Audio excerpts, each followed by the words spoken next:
Hello, everybody, and welcome to the highway to the Zima Zone League playoffs. This is our second semifinal race, and we've got four incredibly good racers here to watch tonight. My name is Rex Rule. I'm joined by Kobahi. Kobahi, how are you doing tonight? I'm doing pretty good. Excited for this race. As he said, we have four great racers here.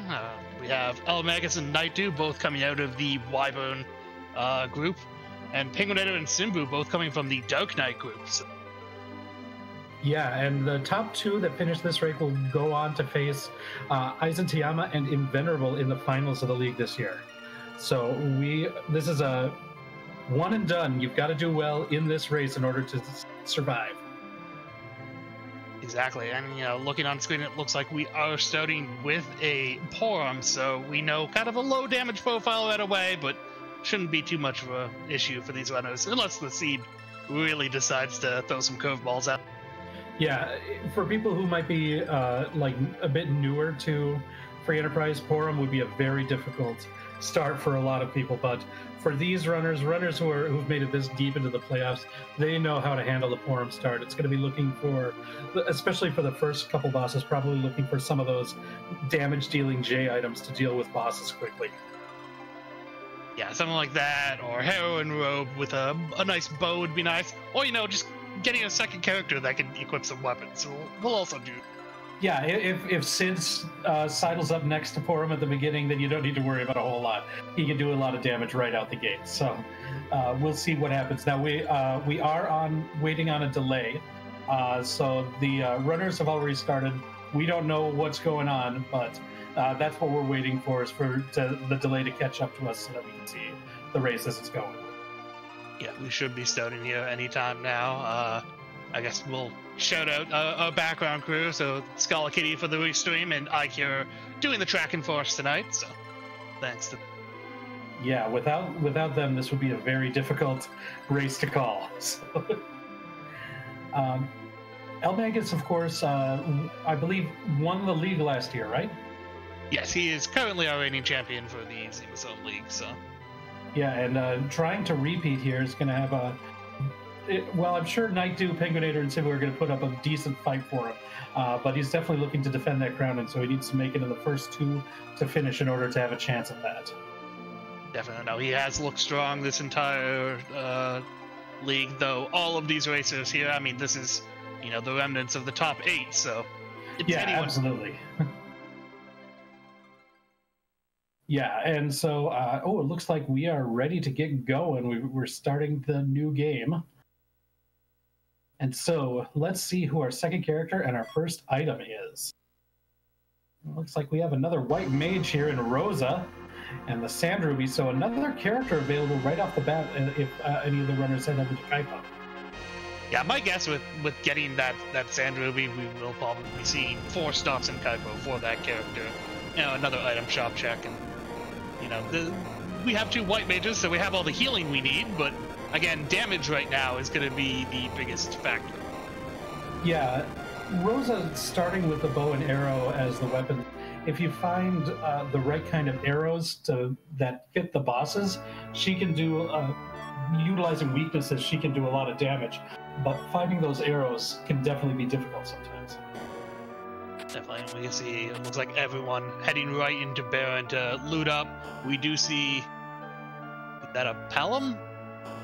Yeah, that's a Palom, and Odin sitting in the first boss spot. That's a bit of a sigh of relief, I believe, to find Odin in an easy boss spot like the first spot in Baron. Yeah, that's about only having a few hundred health. We do see a tiara in Rosa's house on the bookshelf, so that's a nice piece of armor for either one of these white mages right now. Yeah, one of the best pieces of headgear. It's really designed most for Rydia, but for early game defense, that tiara is going to make one of the white mages that we have in the party very well protected. Yeah, we do find illusions in this first item shop too. A very handy item. For those of you not familiar with the J items, they cast the blink spell on your characters, which allow you to dodge 2 physical attacks. Yeah, very useful in really difficult spots for physical attacking enemies, such as the bottom of the Fey March or on the moon, are places where it can come in very handy. It looks like we have a duplicate Porom in the bed here. Yeah, we've got lots of white magic going on tonight.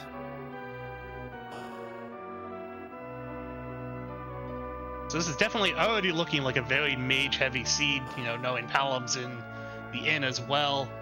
3 white mages already seen across 2 of our runners, and soon to be, I'm guessing, 4. Yeah, and yeah, because again, as you said, with that Sand Ruby start, routing in Kaipo just makes a lot of sense, and so getting that extra mage at the beginning, not a surprise that people are doing that. But yeah, damage is going to be difficult at the beginning of this run. Another item that people might be looking out for is something like the Power Staff, which is a pretty good offensive weapon for white mages as well. Yeah, I did see some mute arrows in the Mist shop, and Invenerable Enchant brings up a good point that, you know, giving one of those Poroms the Tiara and using the Twin Spell is a very good damage option. Yeah, you don't usually worry about a white mage's black magic stat, but when you've got access to twin magic, and any 2 twins can cast the Twin Spell, even if they're both named Porom. It's one of those little features of the game that you never realize until you're allowed to have duplicates of a character. Yeah, that's one of the real interesting things about Free Enterprise is it brings out all sorts of things that would work in vanilla. You just don't have the option because the game is so dang linear. And Omega's finding a second Tiara in the Damcene Gasol here, so Tiara's on both of those young white mages. Yeah, that'll really help. Now the twin magic isn't going to be very difficult, or I wouldn't say isn't going to be difficult, but my words aren't working right. But the twin magic is going to be useful in these first couple bosses and may eschew the need for some of those J items.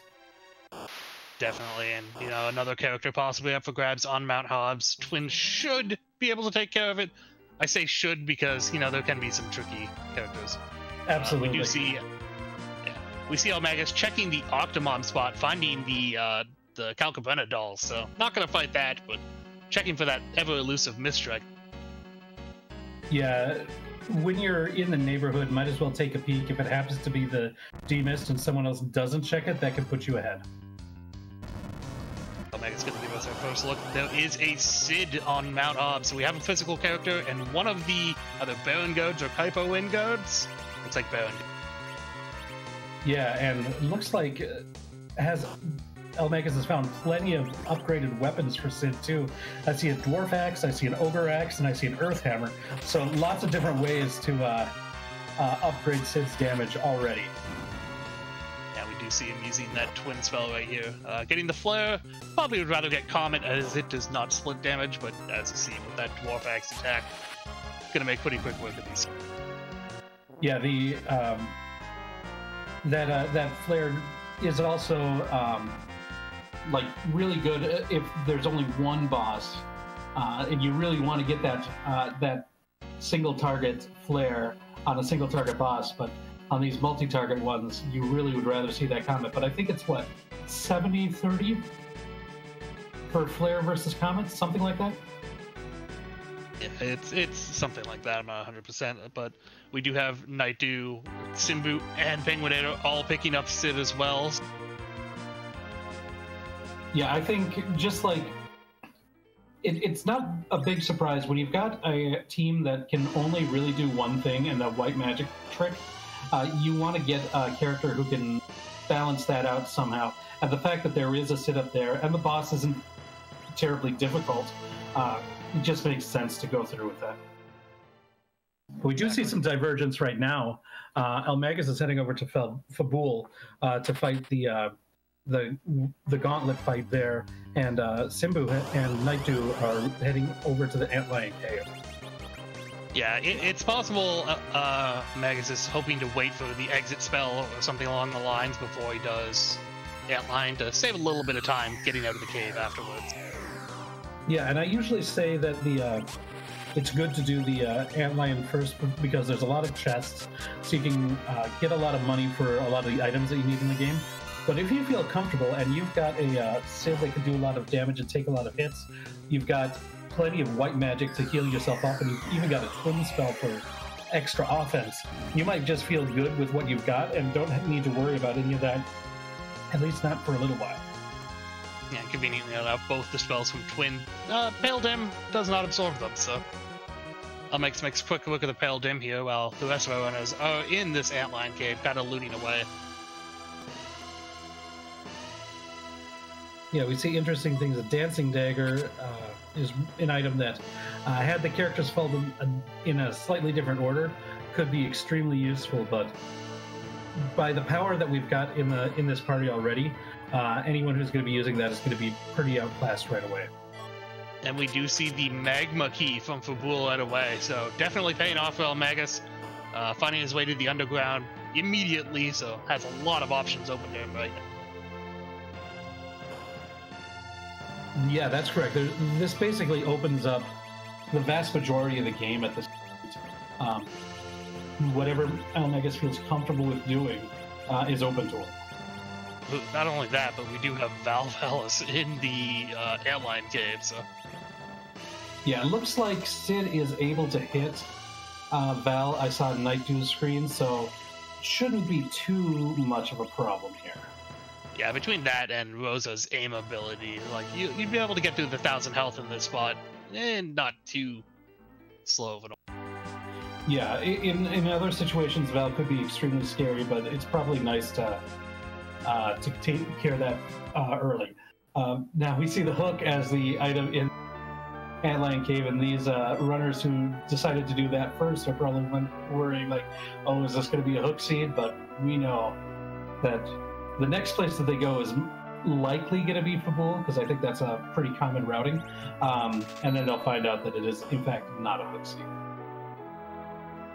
Yeah, checking through some shops, I know. So Elmagus found some hourglass items to be able to stop enemies. Just found some star veils as well in Silvara. Yeah, those hourglasses would have been nice against those guards up at the top of Mount Hobbs. Yeah, definitely. Looks like Elmagus is doing a little bit of shopping, maybe looking for sirens to go to the underground so he can like boost some levels. We'll see what he decides to do. Other options, like with this Pody and with the items we found, I don't think we're going to see a lot of ordeals, and we do see Night Dew going directly into the hook Eblon kit. Yeah, and Night Dew is opening chests. Looks like he wants to find the double Staleman chest, but definitely looks like wants to at least check the shop and the character. We'll see if he decides to go further in as well. You see Bacchus wines in the Eblon shop. I mean, only really useful for Sid, or if you find some really good bow and arrows for Rose. I think with this team, you might not even need that, because by the time that you find that, you might have access to the Berserk spell, and if you got 3 white mages, you could cast Berserk all day. Yeah, I mean, it's at least handy information to know, and you might want to pick up a couple if you do end up throwing some of those white mages away later for some more physical Pokemon. And depending on who the character is over here in Evelyn, might want to stock up on more if it ends up being a Cecil or a Kane or an Edge. Yeah, we do have Simbu picking up his Magma Key. Elmagus is fighting the Baron in. Looks like there's a Rubicante behind that Odin. Well, this is interesting. Night Dew does find Dark Knight Cecil here. The boss of the Rubicante spot is King and Queen Evelyn, so that is a free fight. Will Night Dew decide to go down the rest of... go into Upper Babel and go to the underground through the hook route? That is definitely a possibility, knowing that the boss that's generally in the more difficult spot is absolutely free. Yeah, it's an interesting thing. You can see Night Doom maybe either trying to make that decision. Looks like he's going to run out here. The boss in the King and Queen Eblon spot itself could still be a little bit of trouble for this party, especially at these levels. So we'll see. Yeah, he makes a save point here, and we'll see where he goes. Yeah, this may be a safety save just in case that first boss is just too difficult to beat. Or it might be in case they run into a nasty stale man that puts them to sleep. Yeah, but it looks like Night Dew is exiting. Elmegas has defeated Rubicante. Gonna pick up the Baron Key and Palom here. Definitely more things to check. Yeah, opening up a lot more. 3 bosses, a character, and 2 potential key items are hidden behind that Baron Key. Yeah, we do have Penguinator now also picking up the Magma Key, so Nightdew, having gone to this cave, is the only one that's kind of skipped Fabul at this point. We'll see if he decides to go there now. I would assume most likely. With that Cecil pickup, it'd be interesting to see if he decides to do an ordeals check. Right. At this point, I think the most interesting thing is Nightdew is the only character who is really incentivized to do mount ordeals to power up that Cecil. And if this is a very important item, one of our go mode items especially, this could put Nightdew in a big lead, because right now, with no Tella, no Fusia, no Cecil, there's just not a lot of reasons for other people to go up this mountain, fight the 3 bosses, and deal with the cutscene in a dungeon that you can't exit from. Exactly, and we do see Nightdew going straight for ordeals here, so going for the power-up Cecil, maybe the lesser play from some people, not doing ordeals, while Elmegas has activated that Magma Key and the path to the underground is open. Just doing a final shop check here. Yeah, Elmegas... Sirens and Coffins. Nice. Meg lucky enough to find that special place where to drop that Magma Key. So we'll see if he decides to do what a lot of runners do, and do like a mini grind when you get underground to get your characters beefed up enough to deal with most of the bosses in the underground. With having just picked up a Palom and Sirens and Coffins, I would almost guarantee it. Yeah, you want to get Palom to Quake. Yeah, even just getting to that Quake, and it'll allow you to do things like Dwarf Castle. That Baron Key he got will be easy with that as well. Yeah, once you get Quake, getting through the first 2 bosses of Baron Castle is pretty simple. And we do have Water Hag here on ordeals, the first fight, so a free fight here, just 3 hits and it'll go away. We've seen a lot of the free fights already. We saw the Baron Guards on the top of Mount Hobbs, the Water Hag here, and we know King and Queen Evelyn is sitting in the Rubicante spot, so that means that a lot of the more difficult bosses might come in later. Yeah, it's quite possible. I mean, they got a little lucky with Odin is 1. Yeah, we know where Odin is. Valvolus was in his spot. Bigan's in his vanilla spot. So it's my favorite thing ever. Gang kicking around the world. And there he goes, the back attack. I don't know why, but that always entertains me so much that it's just never intended for him to, apparently kick the way he does in your party.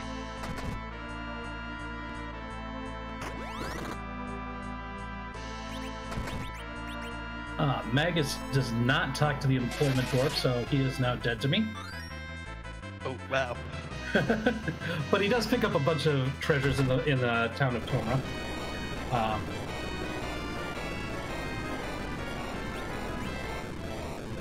Yeah, definitely just making the rounds of the underworld, getting everything he can to make himself more powerful. We do see Penguinator also in that Rubicante fight now, about to grab his Palom and Baron Key. And now Mega's heading down into the Fey March. There is another shop down here, and the knowledge of what 2 bosses is important. And there's also one potentially free key item check. So this is often an early run for people in the underground. They get to see who the bosses are, so they can determine how much they're going to need to power themselves up before they can take out that boss. So it's a smart tactic to get that information early.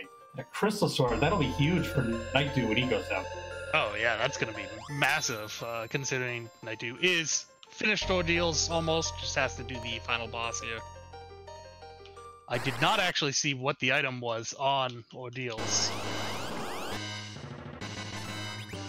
Apparently it was a Gungnir Spear, so thank you, chat.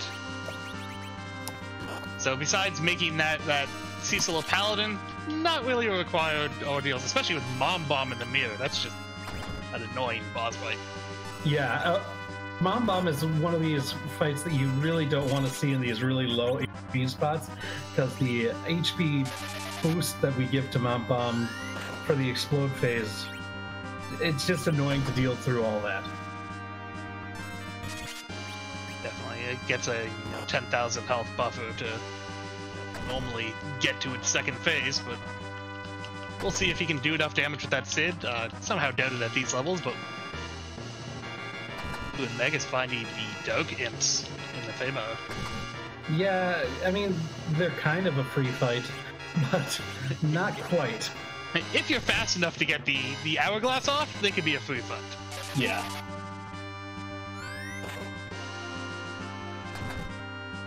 We see Simbu also in the Famo, did a couple eggs here. So Megas reorganizes his party a little bit, makes some adjustments, gonna go in and try it again. The second fight being Bahamut in that Leviathan spot is also a doable fight with the Snowveils he picked up earlier, so... Yeah, without a doubt. I imagine that Magus isn't going to leave the Feymarch until both these boss fights are completed. It looks like he is able to get the Hourglass off, so this fight is basically won. Yeah, exactly. We did see Simbu do some eggs, is now in the Feymarch. Penguinator doing some eggs himself, while Naitu is just finishing off the rest of this. Mombomb. Wow, I completely lost the name of the boss there. Mombomb fight has his Cecil in a Paladin form now. We'll see if Naitu decides to do Fabul here, or is just going to go fight that King Queen Eblon spot. Yeah, might be gambling on that that Fabul skip. Try to route it in at the same time that you do like all your Sheila checks. Yeah, we know that it's risky because, and the reason that it's risky, especially in this one, in this flag, is you'd be missing out on that Magma Key. Yeah, the Magma Key definitely saves you a lot of time. He already went in for the character, so like one of the main benefits. I mean, the Mist Dragon could still be hiding in that King Queen Eblon spot. That could be exciting. Oh yeah, without a doubt. That's going to be one of those bosses that people don't check unless they make this gamble that Naitu has the potential of making. Yeah. We do see Simbu in that Bahamut fight getting some Snowveils off. Let's see. Might take it slow so to make sure the walls don't fall. Well, it looks like only one of the walls stayed on, but one wall is basically all you're going to need. Just have to re-up that Star Veil when the account gets a little low. He'll definitely be checking it. Omega's getting a ninja shirt for his trouble against the Dark Imps. Not really the best reward, but... heads straight into that Bahamut fight himself, so... Yeah, a lot of times, you know, I'd recommend people take a safety save before a boss, but when you know the script of Bahamut is so simple in what you need, you know what you need to do. You don't even need to save. If you've got the Star Veils in your inventory, you should be able to take care of Bahamut, even at a high level spot like this. I mean, it's also, with getting that ninja shirt off Dark Imps, he knows if he dies to Bahamut, he's not going to really have to do that Dark Imp fighting.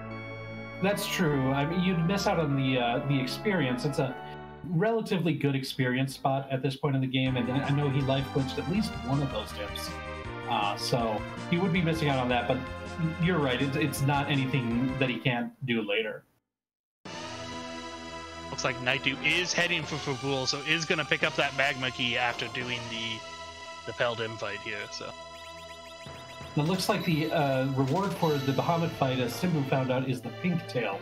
So another non-required fight here. So the Feymarch, you know, maybe some good equipment. The Crystal Sword for Naitu. No one else really checked the hook, so no one else has... Yeah, and if the Rat Tail makes an appearance, then we might see what happens when turning in that Pink Tail, but I don't think any of the runners are going to prioritize checking the Pink Tail without the Rat Tail. No, I would assume not in most scenarios.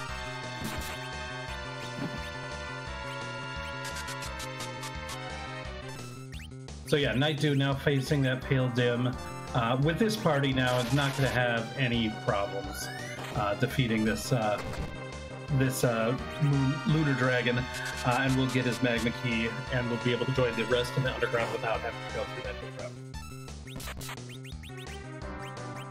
Yeah, and if he beelines it straight for the framework as well, getting that crystal sword is going to give him a huge boost in power. Yeah, like, I wouldn't even, because we know of that crystal sword and where it is, so long as Night Dude doesn't, for some reason, avoid the Fey March, like, I wouldn't even say that he's behind at this point. It's like we have both Simbu and Penguinator getting their hourglasses off against these Dark Imps. Elmegus defeating Bahamut for that pink tail that will probably sit in his inventory, as he said, until he gets that rat tail. Yeah. And then Night Dude defeating that Peldin, about to get the good news of a magma key. Yeah, so no, I mean, the pink tail is technically a key item, but no progression items in the Fey March. Looks like Magus is heading over towards the Dwarf Castle, going to take advantage of the pot in the back to heal up, and then see where he decides to go next. And it looks like it is the Dwarf Castle check. Yeah, so another 2 bosses, another character check, another key item check, an item shop, maybe some treasure if he decides, but going straight for the bosses. Yeah, I think... Ooh, and we see a Mist Dragon is going to be the first boss here, so you're going to get another check after that, so that's very interesting. Yeah, definitely a nice bonus. I imagine most of the runners at this level of competition, and also knowing what we have in the party and what we've found in chests and everything so far this game, I don't think there's going to be a lot of looting of Dwarf Castle tonight. No, but I mean, with the exit spell, it might be a little more enticing. But you are right, we have found a nice variety of everything already that we need, so...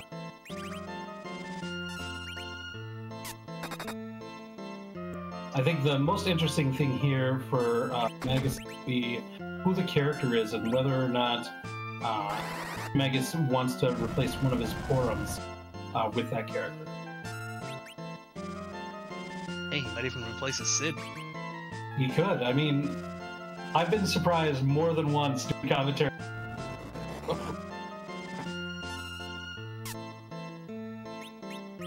Yeah, looks like Night Dude's just doing some final shopping in the overworld before, I'm going to guess, deciding to use that magma key. He might head over to the Baron Inn to do the quick couple fights for what will be the Baron key. And thank you, Simbu, for actually talking to the Employment Dwarf. We have a court reporter tonight. Very nice. It looks like Night Dude now wants to get that Palom in his party, so is heading over to Baron, gonna defeat Odin here.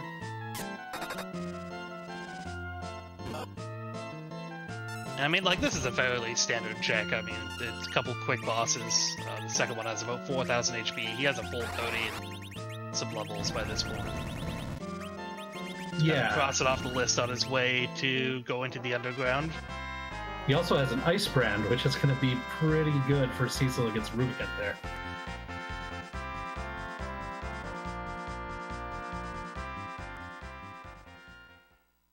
Elmegus has defeated the Mist Dragon. So now we'll see who that character is and who the next boss here is. Yeah, we do have Simbu entering that Mist Dragon fight himself. We see a CPU. And the character of Edward. Oh yeah, he's totally replacing Sid. No, he's not. He couldn't say no fast enough.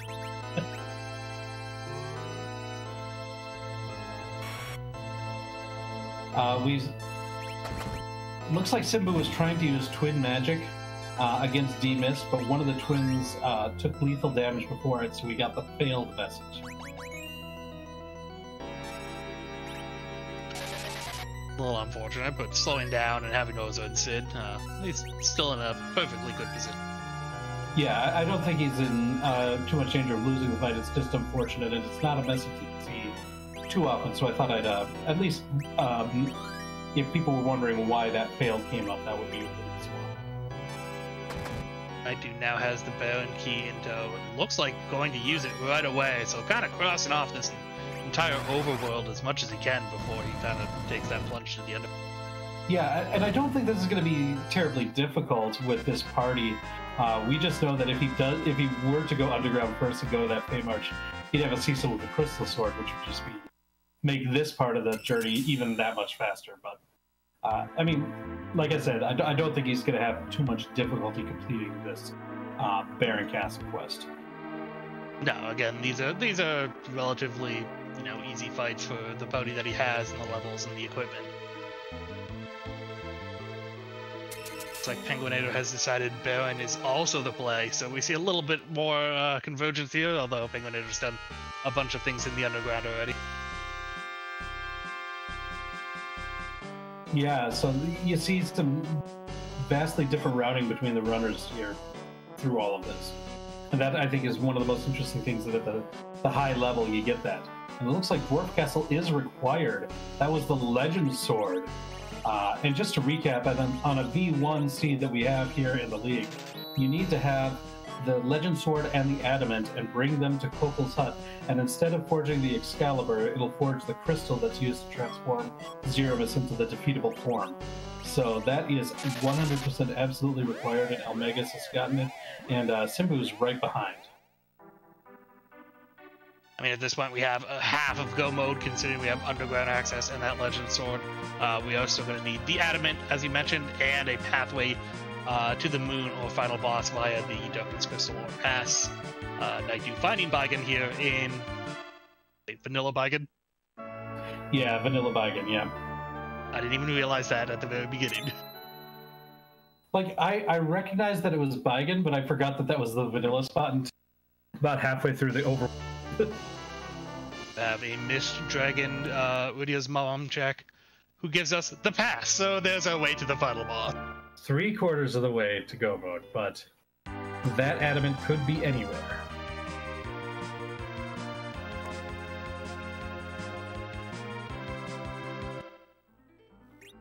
Yeah, I mean, we are kind of running a little low on places to check here for the overworld. Magus is finally going to that antlion cave, going to get his hook. Might be a little disappointed in that. Naidu has found an evil wall sitting on the throne of Baron. Yeah, it's not fun when walls take office, especially when they're evil. Yeah, yeah, that part might be a little bit of the worst knowledge, but I mean, again, with these fighters, these levels, berserk spells, the spot having not that much health, it's gonna make pretty quick work of this. Penguinator in the same boat. He only has one real good physical character, but still, that's gonna be more than enough. Yeah, they're not gonna. Even between like the twin magic, they're not.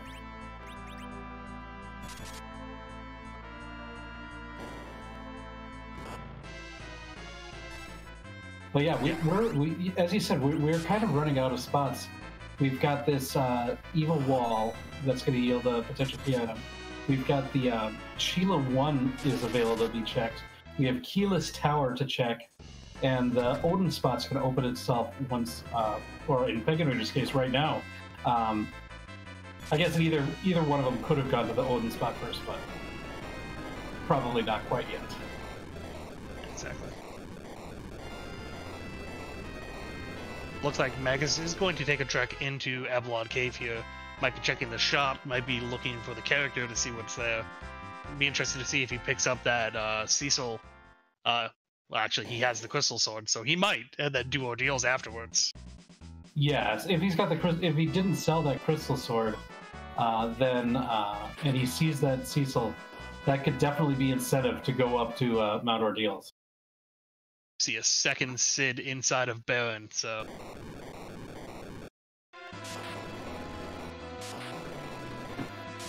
and Simbu has got this pass, and looks like he's going to follow Naidu and Penguin. Oh no, going to do Baron Inn, hasn't done that yet. So he's going to get his Baron key. We'll see if he actually decides to follow up with doing the Baron check as well. At this point, I would assume that's the play. And we have a Rat Tail. So the Rat Tail from the Baron Castle. We probably will see this pink tail tone in now with the rat tail. Absolutely. If you've got it in your inventory, might as well cash it in. And Elmegus does check the character, finds Dark Knight Cecil, does still have that crystal sword in his inventory. So we'll see if he decides to go mountain climbing next. Yeah, Penguin are going to activate his hovercraft here. It looks like Nightdew is going to check on that Odin boss spot, see if it's something he can take out.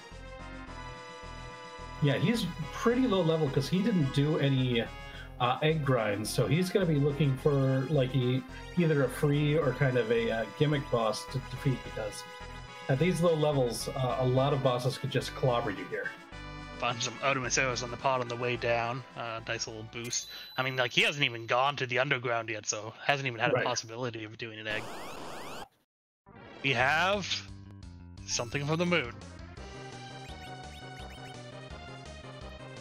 D-looters are going to be pretty tough here, I think. I mean, if he has Star Veils and can live to the point where they frog themselves, this is doable. Yeah, it looks like he's going to use the illusions to try to keep himself alive up to the Lunar Frog part. After a few physical attacks and fire, they'll use a breath attack, which inflicts a bunch of status effects, but it is reflectable. And so if you reflect it, you can turn the D-Lunars into harmless frogs. But surviving up to that is the trick. And just watching the actions here, yep, throwing up the Star Veil here. That's exactly what he's going for. I mean, if he can get them to that frog state, they're pretty much, you know, easy to just chop up from. Although we do see Elmegus now on Ordeal is going to turn that Cecil into a paladin, get his useless spear, but then goes from there. Only able to reflect and hit one of the dragons. That's the thing, you don't get to target with the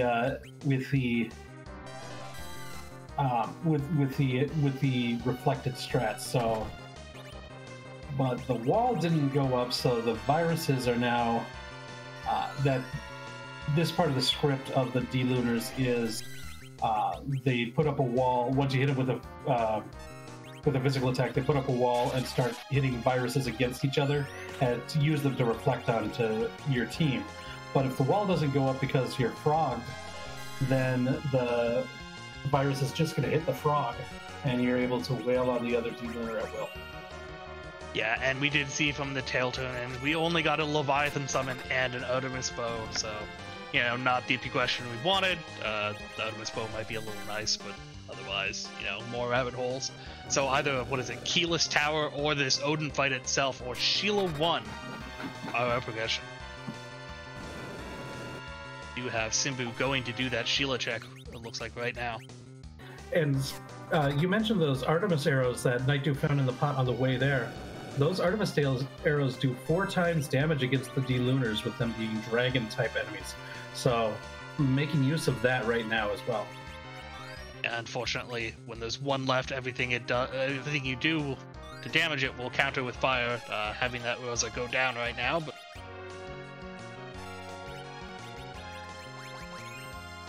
yeah, this might be the most difficult part of this fight for Nightdew. Like, he's getting her up and healing her up so she can continue to do damage here. Elmegus has got his Paladin and his Gungnir Spear. Simbu gets the package from Sheila. So that means it's either this D-Lunar or the Keyless Tower for progression? Yeah, we do have Penguinator in the Dwarf Castle now against that Demus, so gonna get the Legend Sword at least relatively soon. And the pass once he turns in. D-Lunars go down on Nightdew's side, so we will see what comes from this spot. That was really heads-up playing by Nightdew. Now, he'll only get a spoon out of this, but that was actually, like, that could be a really tricky fight for a lot of people, and he navigated it very well by using the illusions to stay alive in the early part, using the Lunar Frog strategy, being able to survive up to that, and then the final ticket where with the fire counters. Just really well played by Nightdew there. Yeah, and that does mean that I guess Keyless Tower is our progression. Yeah, not a check that a lot of people like to do, but looks like it's what you must do today. And that Keyless Tower could lead into quite a few things. Like we still have Luca Key, the Pan, the Darkness Crystal, the Earth Crystal, the Twin Harp. All could lead to just a big chain to eventually the Adamant here. Absolutely could be any of those items. It will not be the Adamant because we still need to have the Darkness Crystal available somewhere. But any of those other items that you listed are good.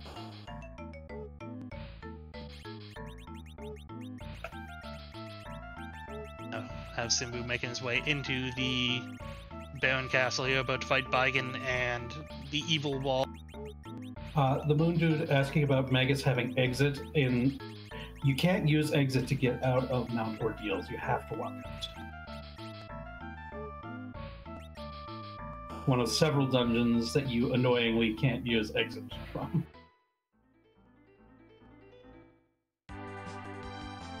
Is going to use an egg on this with his level 1 Paladin Cecil to get the biggest boost he can to his experience. Being behind in levels, he will get an extra experience boost from this fight. Should see a nice few levels here. It's like 28 levels for Cecil. Not bad for one egg. Now, and with a crystal sword, you know, he's already going to start trucking everything at this point. Yeah, without a doubt. Night Dew turning in that rat tail for the Leviathan summon, so I think it's about time Night Dew finally goes to the underground. And it looks like Elmagus is now realizing that the Keyless Tower is the play, and is hiking up that tower right now.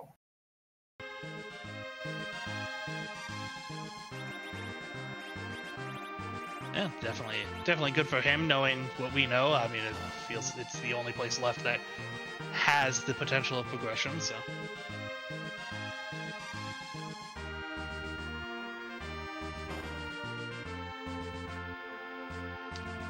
Yeah, and the boss up at the top of the tower has a pretty high HP pool, but is generally one of the has kind of low stats overall.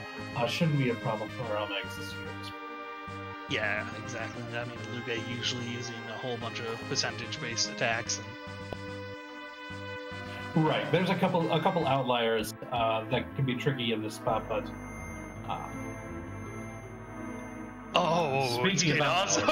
Speaking of outliers. Yeah, this is a nasty fight up here, and it is going to be required. Yeah, speaking of one of the nasty fights with high HP, welcome to Kainazu.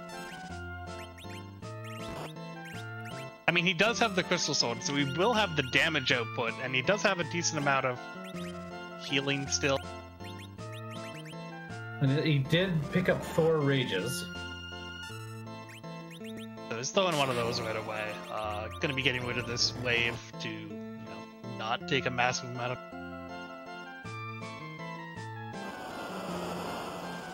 Night Dew kind of finally doing some grinding here now that he's made it to the end. It's like Penguinator is camping outside Mount Ordeals while Simbu is about to get his Baron item here. And this is why Kainazu can be difficult. You use that Thor Rage to destroy the water, but if that wave is already queued up when that Thor Rage hits, it's still going to wave you. And so it looks like, in this case, you need to queue up that Thor Rage before Kainazu gathers the water. I think he might have the timing down this time, and with the Berserk on Cecil, it might be enough to finish off the fight here. Yeah, Simbu receiving his rat tail here. Presumably going to go turn them in for that Leviathan, and then the Artemis bow as well. Omega still beating on this Kainazu. Yeah, Oof. the wave is... Oh, got hiding in the shell at 100 hit points left for Cecil, or 116 to be precise. Should be good here with the Berserks, but that was actually really close, and Elmagus did it just perfectly.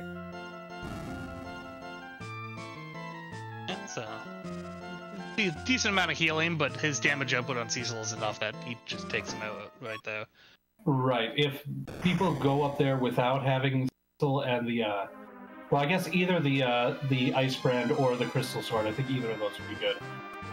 But if you don't have either of those, and you go up there, it's going to be a lot more difficult of a fight. And we know that only Magus and Nightdew have made that check to get Cecil. Exactly, and we do find the Darkness Crystal on the top of the tower, so a whole bunch of spots on the moon open to us.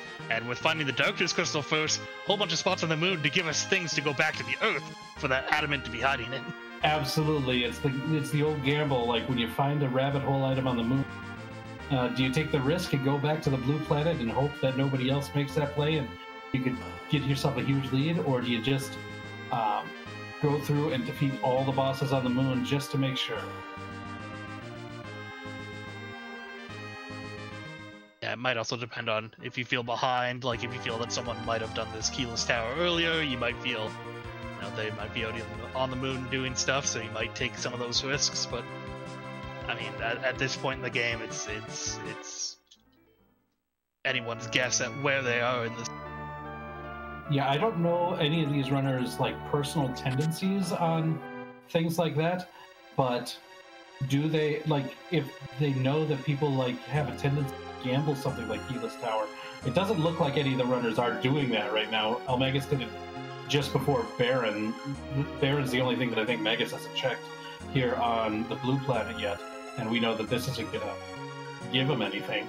But that could be something if you happen to know what your opponents tend to favor. Yeah, and just to answer a question, chat, this is a 4-way match, though the top 2 people from this match will be moving on to the finals. Yep, they'll be facing Invenerable and Aizen Tiama in the zone finals. Yeah, Simbu doing this Avalon check, finding that Cecil, probably going to take him and head to Ordeals. I mean, that just seems reasonable at this point, knowing what you have in your inventory. Well, and the fact that at this point, with Simbu, with so few checks left on the blue planet, doing an Ordeals run is just a key item check too, so yeah. Looks like we do have Penguinator getting that Ordeals done, finding that Gungnir Spear. Nightdew finishing off the Dwarf Castle here, about to get the Legend Sword, and I'm gonna guess turn in that Mist Dragon right away. Yeah, I guess in the Baron cap. Interesting thing to note on those CPU, even though they're actually like the sprites are floating, they can be hit with Quake. So keep that in mind.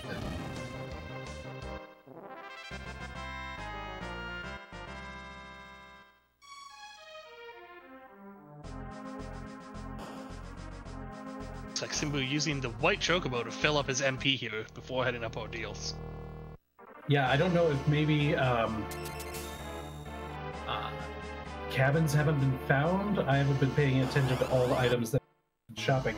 But make use of what you've got. You've got a white Chocobo right next to this dungeon that you're going to be going in. Might as well use that as a free heal. It looks like we do have Penguinator deciding to do that Sheila 1 check here before doing, say, a Keyless Tower, which I think is all that's left in. I don't know if he did Odin's spot. I don't think he did Odin. He doesn't have that spoon, so he hasn't beaten Odin at least. Oh, I guess the D-looters on Odin. So yeah, as you predicted, Nightdew headed up to Mist, received that pass.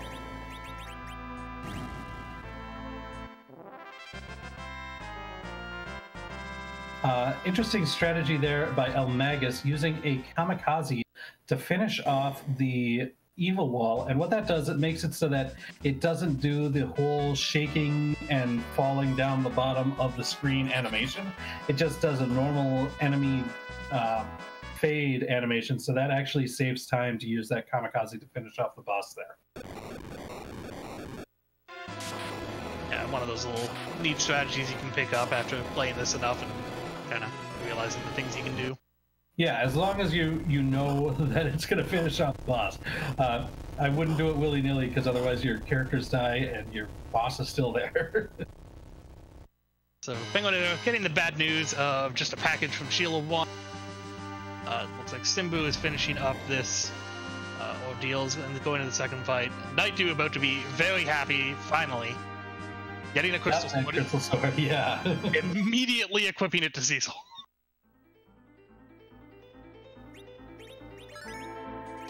As Elmegus receives his rat tail from the Baron pot. We'll see if he decides to go in and do Odin. Looks like Penguinator is going to at least check on this character in the package spot.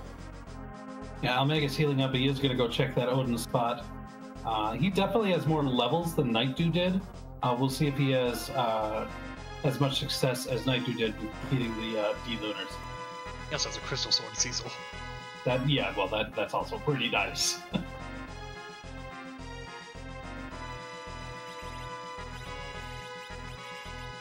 Looks like Penguinator heading back to Baron might be going to check that D-Lunars fight as well. Nightdew going to check these Feymark bosses. I'm going to guess take them out as they are, at this point, relatively free. He should have enough power to live through these imps, get the hourglass. I agree. This shouldn't be too... This should be easier, relatively easier for Nightdew than it was for some of the other runners who did that earlier. Yeah, his Cecil in the back row taking only 100 damage from that punch, so...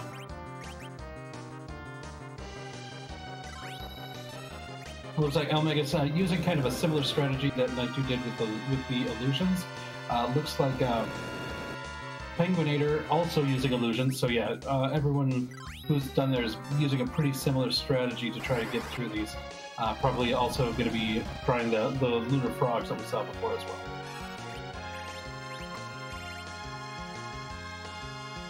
And some quakes going off on Omega screen, just some buffering damage, some Cure 3s.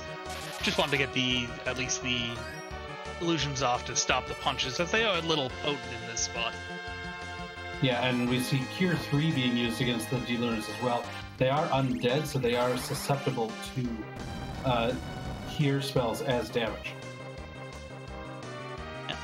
Besides that, Simbu has finished up ordeals here, has changed Cecil into a paladin, gotten his Gungnir spear.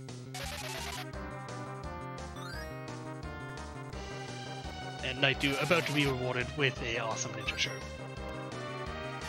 It is quite awesome. It's worth a lot of money.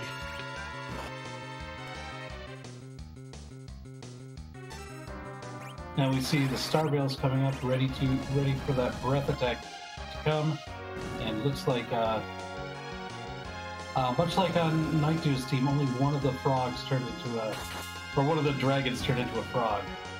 And Magus defeated one of the Lunars before it came out with that crystal sword. Cecil, no problem dealing with the other one, defeated them handily. Yeah, we see Penguinator is the only one of our runners has not done the check into the Eblon Cave, so he does not have a Cecil to become a paladin.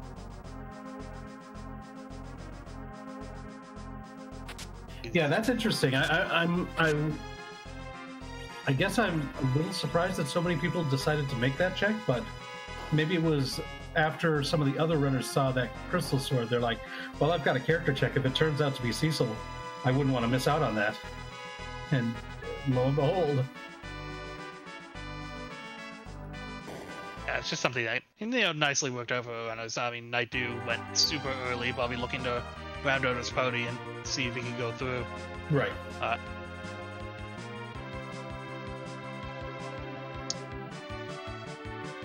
Penguinator getting his spoon. Elmagus has his.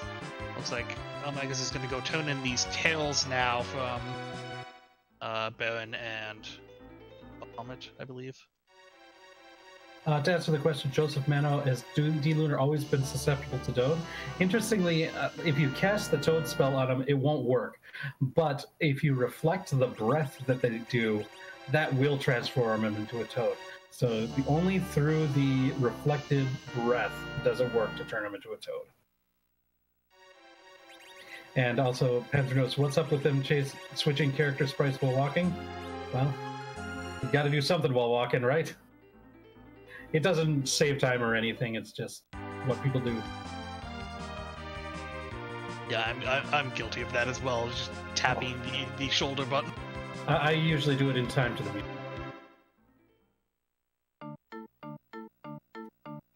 Or just whatever. It's like Elmagus has exhausted his options of things to do left on this overworld, and we do see him finally spawning that lunar whale with that darkness crystal.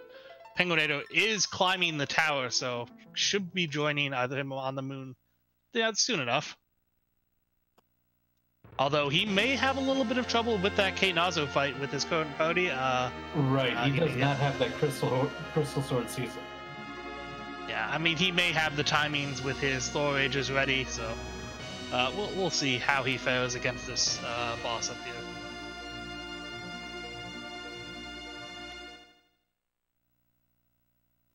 Looks like Night Dew going to turn in that Sheila 1. I believe this will leave him with only the Keyless Tower to do as well from this point.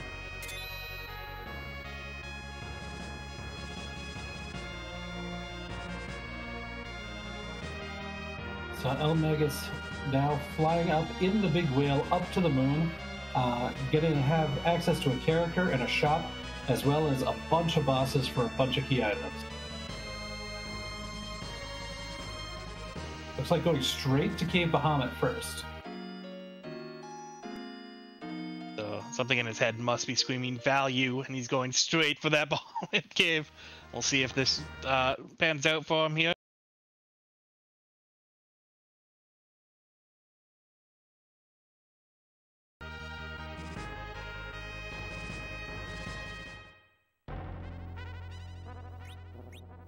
And Penguinator now finding the bad news of Keyless Tower, which is required.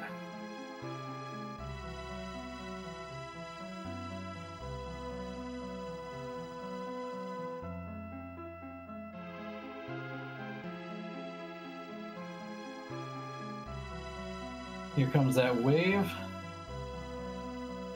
Looks like only one character died there.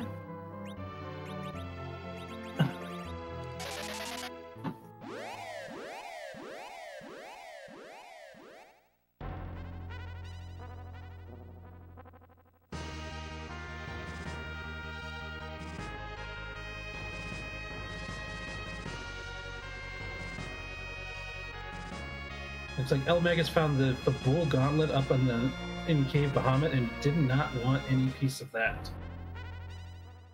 I can't say I blame him. And we know it is the gauntlet because we have seen Water Hag already.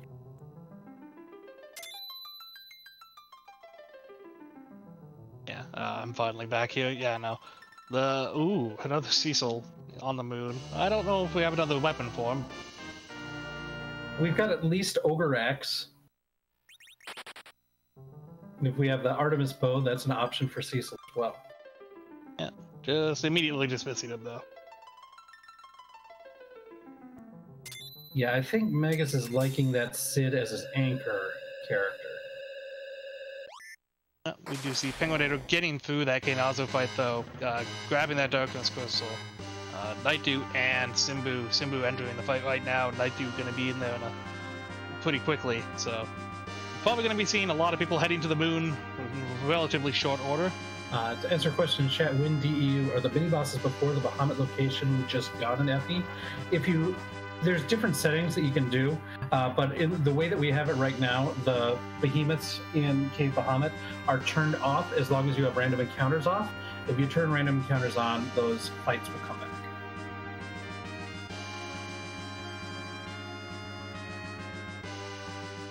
And yes, and you can have Sid as an anchor with having Cecil because we do have the agility agnostic flag on.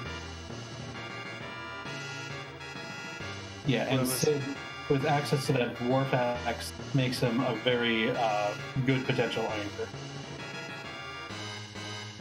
That is correct. Elmagus is... Oh, go ahead. That's what I say. It looks like Elmagus is making his way down to this deep part of the moon. It looks like he's going to use the Siren, maybe or two, to get some levels off these gold dragons here. think he's only at 9 key items, if I'm counting correctly, so not quite in that double experience range. Yeah, it's tough because it might.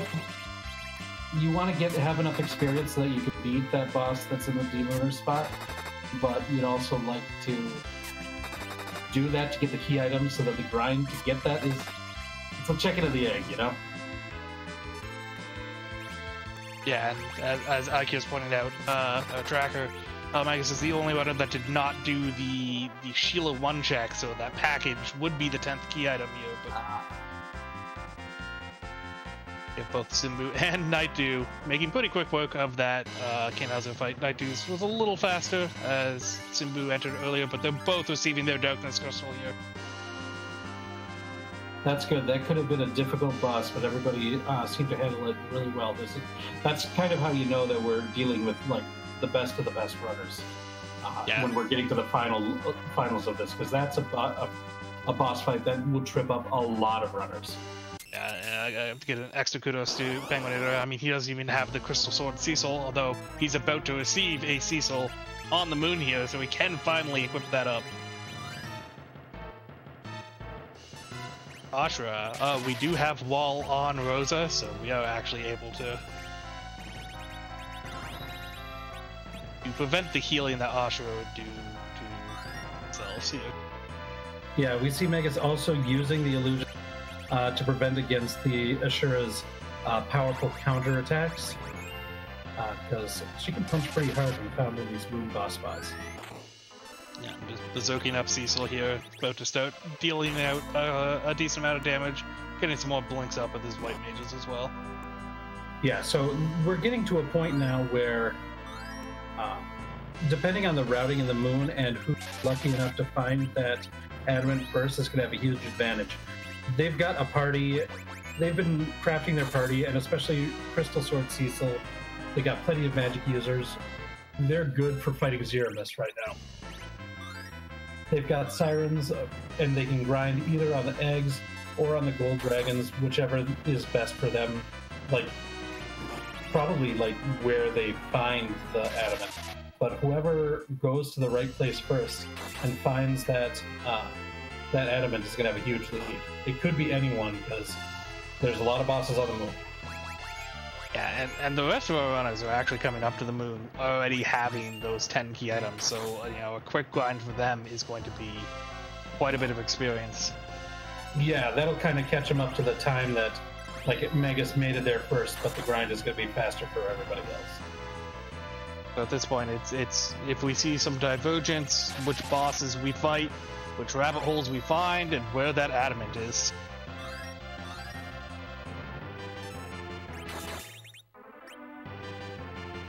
But the question is, does anybody do divergent paths? Because it looks like Megas is going down deep. It's gone down to at least, I think, the 5th floor deep to find these gold. Oh, is in the bottom kind of area of the lunar subterranean, fighting the Ashura boss.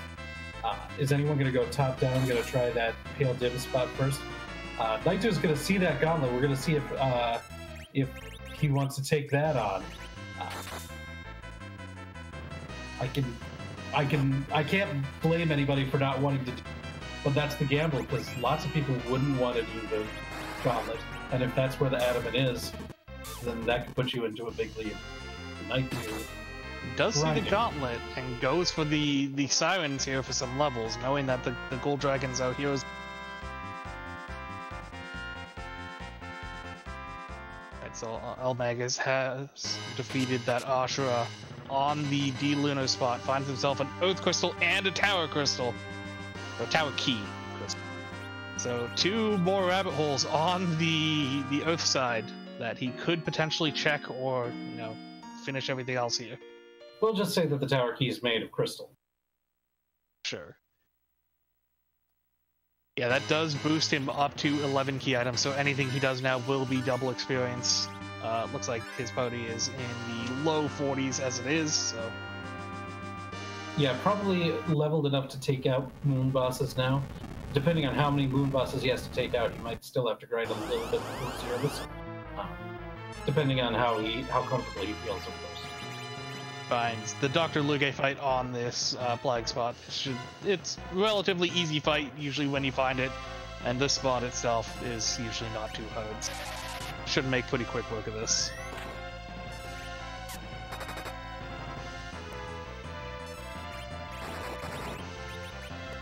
Penguinator joining Elmagus on this second to last floor of this boat. See what he decides to do here. Yeah, it looks like Simbu also heading down to the bottom of the lunar substrate as well. So it looks like Magus, Penguinator, and Simbu all taking pretty similar routes here on the moon. We'll see if Nightdew wants to try to challenge that gauntlet after doing some grinding here in Cape Bahamut.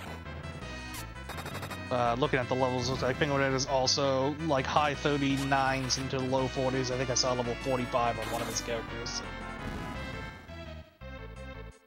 Looks like high 30s for Simbu as well, so everyone's around the same level here. Yeah, one difference is this Ashura fight for Penguinator and Simbu is going to give 100,000 extra hit, experience to Penguinator and Simbu than it did to Magus. But I mean, at the point that Magus is at, he has 1600 health on that Rosa. He doesn't need that many more levels before he's going to be in a comfortable spot for this Roman's fight, no matter. Yeah, I think probably around 1800 is probably the floor that I'd like. Let's see. And luckily with Rosa, she gets up there pretty quickly with some levels at this point.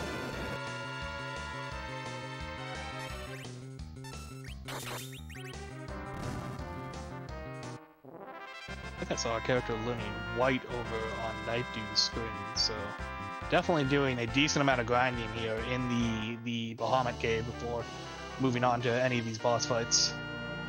Yeah, and we have a twin hub. Nice. Maybe we'll get some music after all. Some people in the chat asking if Penguinator did a reset out of Ashura. It did look like he did a reset. Maybe he just needed to adjust something. Maybe he didn't. Entered in an incorrect command. Didn't like what he was doing, just wanted to do it again. Simbu also having to either reset there on the Ashura. Magus is gonna, looks like, head down to the Ogopogo spot and see what waits for him there. Yeah, those physical counters that Ashura gives are very strong at this spot. So, able to one-shot, especially when you've got mages in the row like Penguinator has.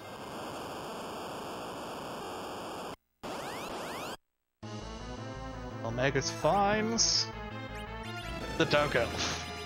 This should be relatively easy with this Crystal Sword Cecil as well. Yeah, this Crystal Sword cuts through the Dark Dragon like butter. Looks like after that full grind, Nightdew did exit out from Cave Bahamut, so it looks like he's going to head to at least the shop here. We might see a top-down from Nightdew, considering the levels that he has now. Oh, and finds the cabins that everyone has been looking for in the shop here.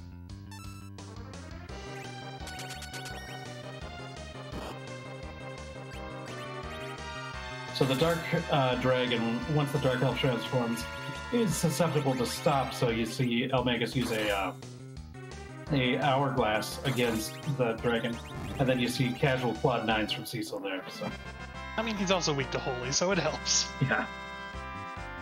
Weak to Holy is a dragon, but yeah.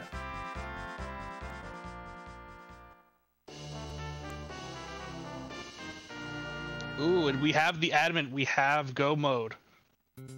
Alright, so Elmagus the first into go mode, and that Cecil with the Crystal Sword really helps with that.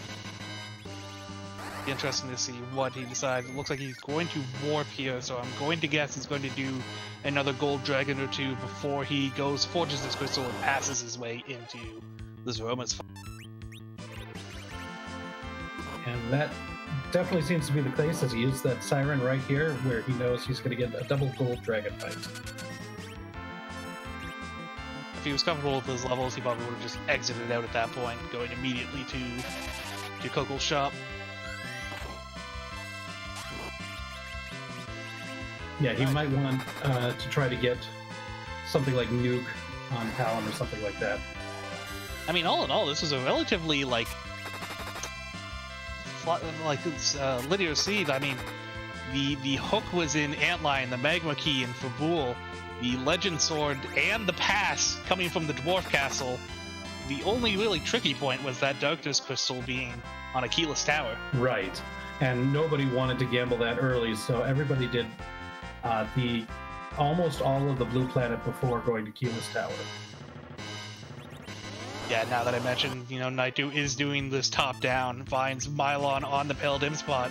We now know this is going to work against him with that Adamant Beam all the way down in the last boss spot. Yeah, Naitu's made a couple gambles this seed that just did not pay off. By going to getting that Cecil early and then not going down into the underground, he missed out on having that Crystal Sword for quite a while, and the other runners were able to find their Cecil, with the exception of Penguinator, before Naitu had the opportunity to gain some ground with that. And now going top down is just another gamble that could have paid off, especially when you see that all three of the other runners went the other way. If top down was the right way, then Naitu would have a huge lead right now. Yeah, and I mean, everything Naitu did, he passed through it, fine. It's just he lost a little speed, doing everything overworld first before even, doing a couple eggs in the underground to get some levels. Yeah, absolutely. I'm not trying to say that Naitu played poorly or anything. He just made a few decisions that ended up not paying. And when you're dealing with randomizers like we are right here, that's just the nature of the game sometimes. Yep. Almegus returning to Earth, probably going to go Fortress Crystal, fight Zeromus, and finish us off.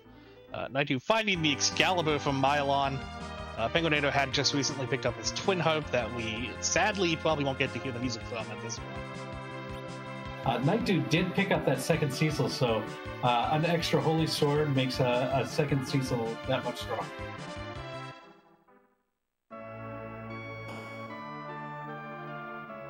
And yes, Magus heading over to Kokol's hut. We are getting close to the end.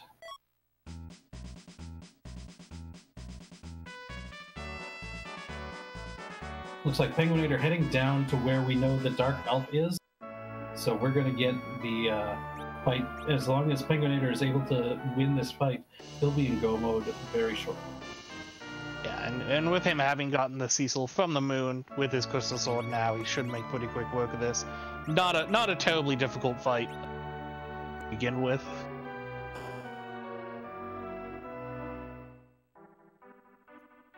And Magus did remember to pick up the crystal. Always important to remember to actually talk to Kokol. Wouldn't want to do that in the semifinals of the league. No, definitely not a mistake you want to make. I'm sure we won't see any of our runners doing this. Right. To answer the first question, the Adamant was on the Ogopogo fight in this Dark Elf fight that is being fought right now by Penguinator. So, Kabahi, there's a question that we have to ask when we get to the end of these seeds. So why don't you go ahead and ask it? Alrighty, as we see Almegus using the pass, heading into the spot where the final boss is, we do have to ask, whose butt are we going to kick tonight? Yeah, because it is butt time, and Almegus is going into the improvised road that leads right to the bottom of the lunar core, and we are going to see the final boss.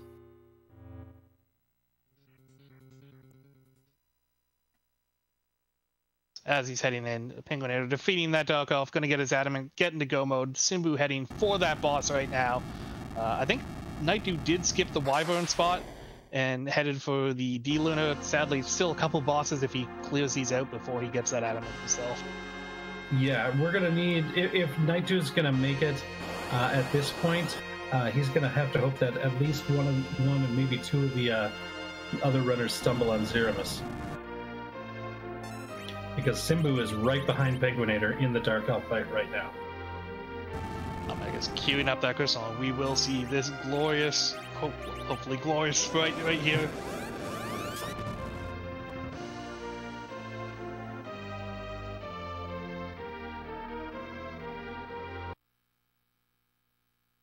we have...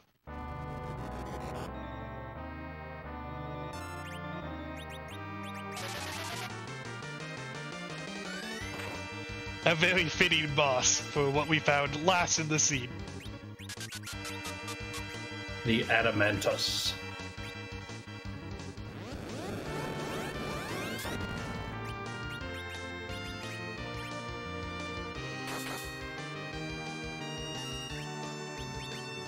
Naidu showing us a little bit of swag in this Ashura fight, throwing off some meteos. Yeah, if you've got it, flaunt it, right? Like Magus is going to throw up some Star Veils here, get some reflected spells along with this Cecil that's just going to truck out, thousands of damage with that Crystal Sword. Simbu has also picked up the Adamant. We'll see what he decides to do here. Yeah, Penguinator grinding on the Gold Dragons, getting ready to fight Zervis, already in go mode. Simbu immediately exiting the lunar subterrane here, though. Not going for any more levels. I believe he was low 40s in his levels. Maybe prefers to grind on eggs. It's possible. He may also just be planning to maybe do like a two-man with the Cecil Rosa combo, but we'll see once he forms his crystal what he decides to do.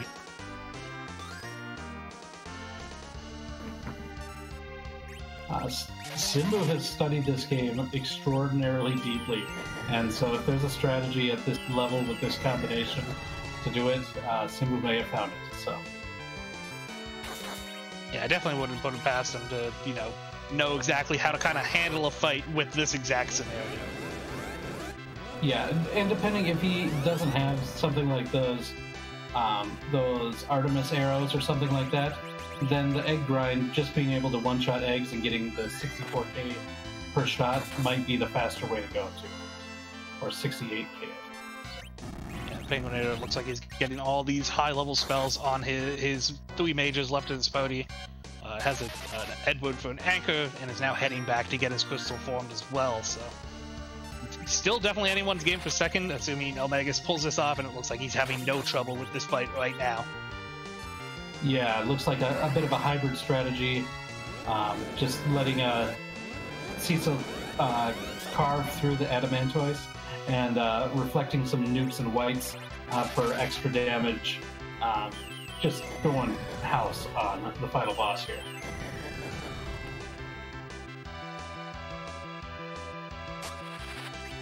Looks like simply it has decided to grind on these eggs a little here for some extra levels. Did pick up that extra Cecil, but it's just leaving him dead for an anchor at this point.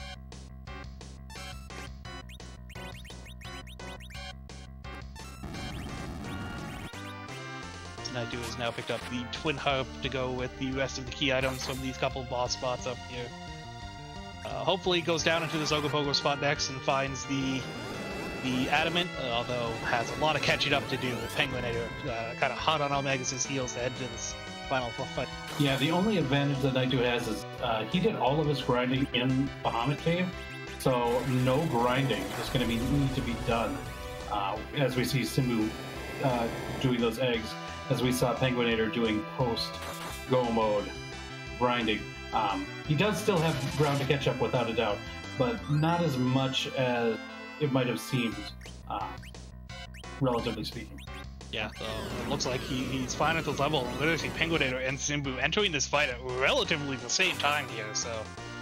this race for second place is very exciting. I do believe I give this... And we do see a flash on Elmagus' screen. So, GG to him, and he does take first place. It looks like with a time of 1:15.48. And we'll be moving on to the finals again to defend his championship. GG's to Elmagus. Yeah, between Penguinator and Simbu here, I kind of have to give the edge to Penguinator. He did grind to, I believe, white and nukes on 3 different mages. And we are joined by the winner of the race, Elmagus. GG on your victory, and... Thank you.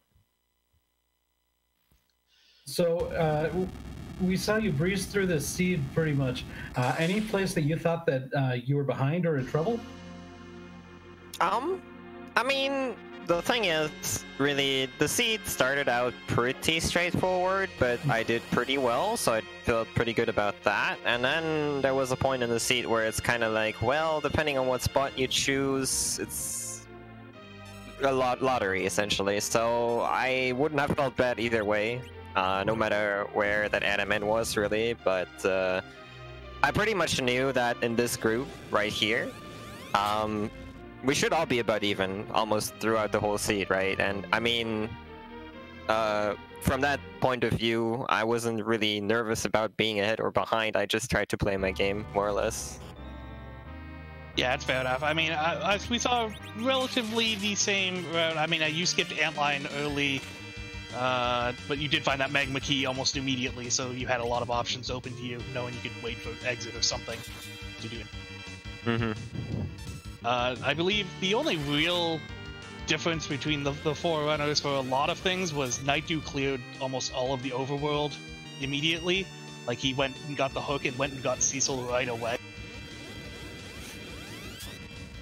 Yeah, that was the only thing that, like, I didn't know if I should regret, like, doing ordeals.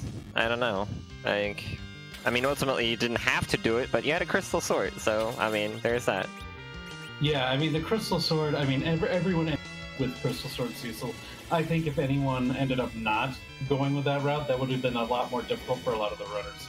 Or a lot of you to try to keep up dealing the damage on those bosses after that. Mm-hmm.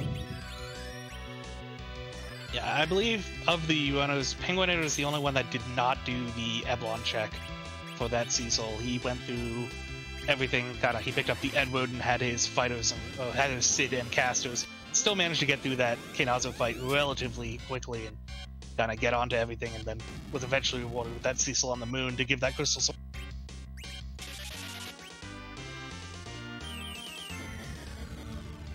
So you're going to be facing, you're going to be facing Venerable Izayama in the finals. How do you feel about making it to the finals for the second year in a row? I feel pretty good about that. That's for sure. I mean, when I entered, pretty much, I just entered because really, I won the last one, I played a lot, and then I kind of dropped Free Enterprise after that. I really just entered because I won the last one, because, like, you know, gotta have the defending champion in, right? And I am pretty pleasantly surprised that I made it this far. Like, I would not have thought when I entered that I would make it this far, so I'm pretty happy about that. I mean, you've definitely been putting a lot of practice into it since picking it up for the league again, and I mean, yeah, up relatively quickly, so can't just enter and not practice. Come on, man. I totally did. Yeah, to be fair, that's probably me too. But it's definitely always a pleasure to watch you run, Magus, and especially to see your extremely fast menuing.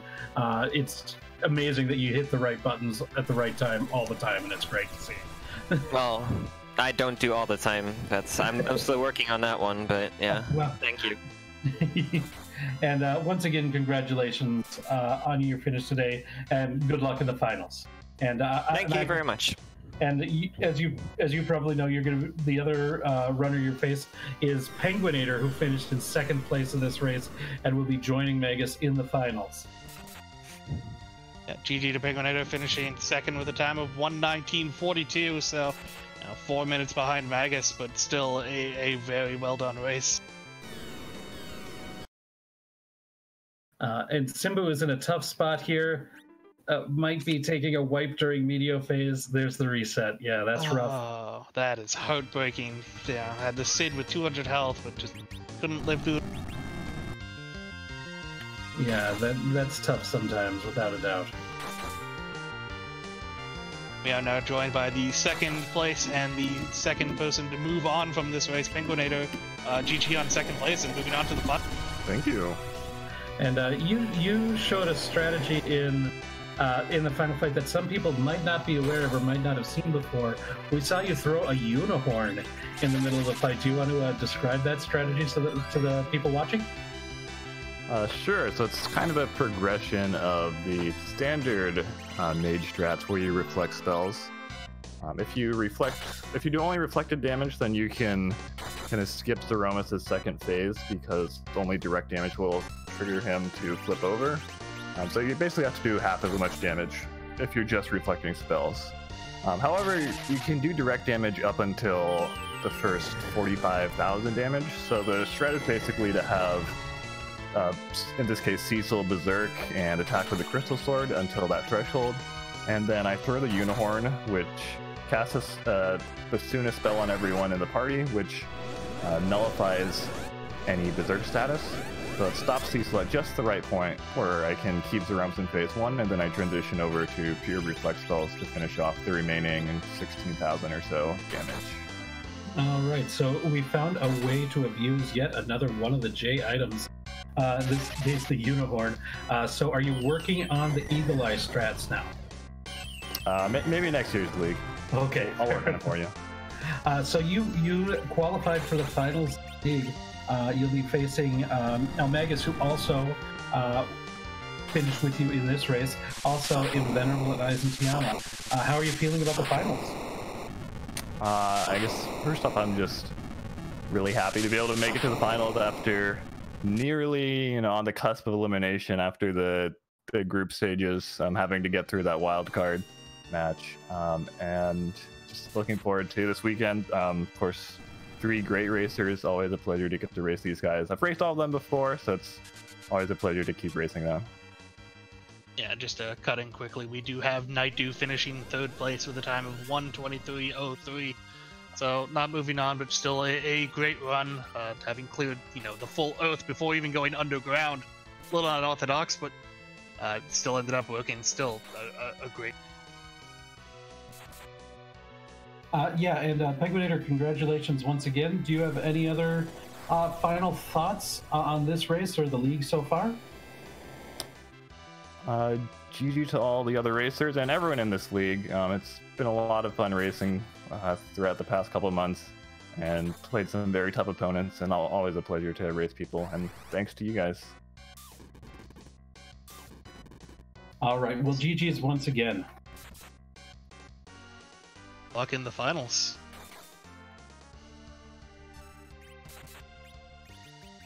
And so after that unfortunate wipe in the Medio phase, Simbu is now back at it again. And we'll see, he should be able to take care of this. It'll just... I've got faith in Simbu. Yeah, he just needs to get a little luckier with that Medio timing to not have his characters taken out. We are joined by our 3rd place finisher, Night Dew. GG on a good race. Came up a little bit short, but I mean, he still put on a hell of a league and made it this far. Oh yeah, when you thank you for the GG, by the way. Oh yeah, when you're going into a group like this, I mean, it's you don't know where you're gonna finish. Everybody's just so good, so disappointing, but I don't really feel terrible about my play. Maybe a little bit of routing, but other than that, what I did efficiently. I'll definitely say that, and some of your routing, I think I don't think there was anything wrong with it. It just didn't end up working out right. Like going to that Mylon and gas fight first up at the top, where in the pale dim spot, before going to the bottom of the moon. All 3 of the other runners went to the bottom of the lunar subterrane, and so we're able to get that first. It's little things like that. If the adamant was at the top instead of the bottom of the moon, you probably would have finished in 1st or 2nd. So I can't say that there's anything wrong with what you did. It was just different, and that ended up costing you a couple minutes. And when you're dealing with runners this good, a couple minutes is all that you've got to give, right? Yeah, and to be fair, I've been playing with it. It's kind of a little variant on a top-down. I mean, yeah. You get it on the way. I figured, okay, I just picked up the Cecil. Odds on with how little spaces are still there. Either he's going to get that 2nd Holy Sword, which he did. I mean, that sped up my Zeromus fight quite a bit. Worst case, he still has an Ice Brand, and he's doing pretty much what Sid did. And I had Dorpex, so I, lots of time without AA, Cecil makes a pretty decent near agility anchor with that dwarf axe getting pretty close to that 28 breakpoint. So, it's the point where, yeah, I could have kept somebody face down, but, 2 holy sword swingers, why bother? Exactly, yeah. If you've got the goods, might as well use them, right? Oh, yeah. Yeah, just to interrupt, we did have Simbu finishing 4th place with a time of 1:26.23, so definitely GG's to Simbu and all of our runners for putting on a great show tonight. Unfortunately, won't be moving on to the finals, but still making it to the top 8 is a huge achievement.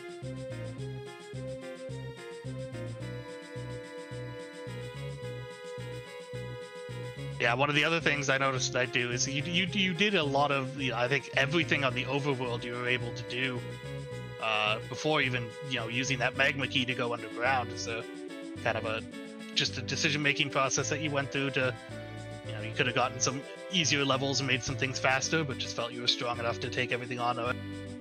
It was pretty much that I thought everything was strong enough. It's like, okay, okay, I got the, we get the quick hook out of there. I'm like, okay, let's go run that character down real fast, just in case, we've got an Edge or a Fu, we got a Dark Knight Cecil, and I thought really hard about diving that hook with King Queen Evelyn, just standing there for that. Thought better of it, walked out, took kind of what money I needed, saw the pocket swines, didn't need them with all the white mages sitting there. Decided, let's go get Cecil. He'll get a very mini slingshot off that Fabul fight I hadn't even done yet. But I had, a Source of Berserk, and I had Sid with an Ogre Axe, so I'm thinking, with Val already out of the picture, nothing on Ordeal's really scared me. So I'm thinking, okay, let's just roll through there. Baron Key came out of the inn. I'm right there. Why not go check that? Let's go scout Odin. Oh wait, there was and what was it? It was the pot right outside the Odin fight with those Artie arrows. And had I not found those Artie arrows, I probably would have straight reset out of that, because while we could have Frog Lunared that, I didn't have a great bit of damage. So I mean, it was a spoon. It was what you check there, and it just kind of seemed to roll together a little bit. So I don't want to say it was like chasing my tail, but it just was kind of, okay, this is what made sense in my head at the time. And sometimes when you're in the heat of the moment of racing, it doesn't always, but there you go. But it was still good enough for a 3rd place finish in the semifinals of the league this year. So well done, whether or not you're chasing your tail. Absolutely, and like I said, it's every person who got here was deserving to do it, and I wish Elmegus and Penguinator the best of luck. I am jumping on now that I am eliminated. I'm jumping on Team Invenerable. So now that I didn't, no pressure, Invenerable, but it's all you right here. I'm pushing my chips into your pile here.